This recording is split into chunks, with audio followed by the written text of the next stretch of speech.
Hi, Dr. Eric Dohner, Schweiger Dermatology. I'm going to be demonstrating how to do a 3-layer compression wrap for venous stasis ulcers. You need to remember that venous insufficiency, varicose veins, accounts for 70% of all leg ulcers. This poor gentleman has a very typical pattern. He has hyperpigmentation, he has stasis dermatitis, the rash. He's got breakdown and oozing from the skin. You can see the edema. He probably has a secondary lymphedema here because it's starting to extend into the foot. Unfortunately, his wrap was not applied high enough. So the wrap really needs to go from the midfoot over the ankle, especially if they have swelling here, all the way up to here. You don't have to go to the thigh. And so he has some draining from this region. So you want to capture that. You want to squeeze this excess fluid and blood out so this can heal. And then what I'm going to do to his varicose veins will eventually allow this to all heal up.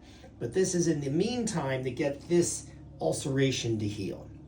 So when we're starting this, this is a non-stick Telfa. It has a little bit of Vaseline on it so it doesn't stick. He needs 2 here. Okay, that holds it on.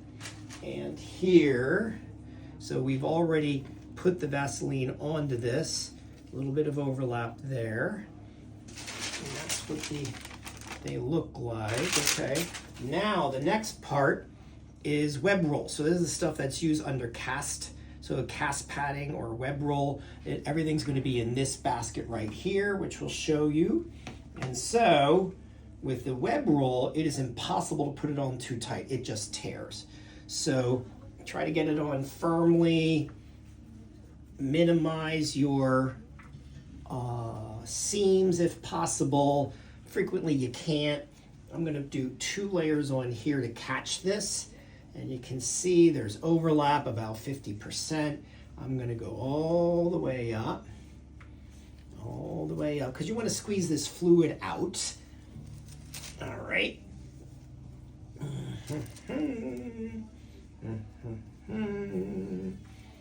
There.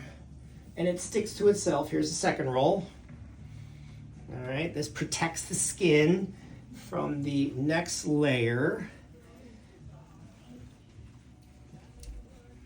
All right. I'm actually going to cover his heel.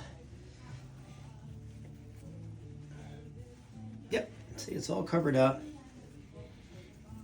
This is very important part.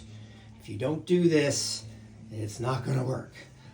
In the past, Curl-X, Cling, that stuff is not protect the skin nearly well enough. Now the next is the self-adhesive. All right, so this stuff sticks to itself. You can see it can be pretty tight, so you have to be careful. You don't want to do it like this. You want to do it on that. Now make sure you leave a, there you go.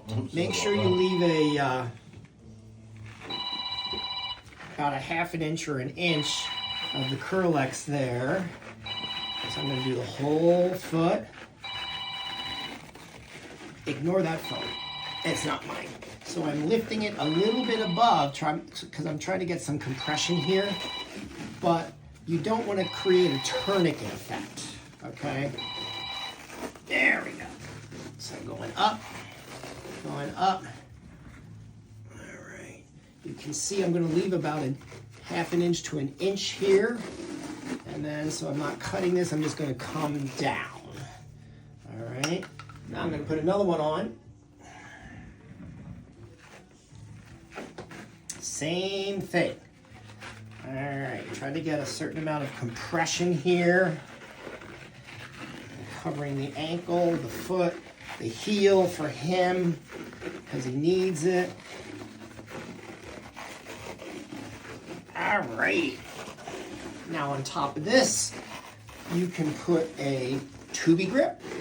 Sometimes you can put a support hose on top. All right. Sometimes you can put ace bandages, but ace bandages do not provide the compression you need. They loosen up very quickly and can create a tourniquet effect. So this is the proper way to put on a compression wrap for venous stasis ulcers.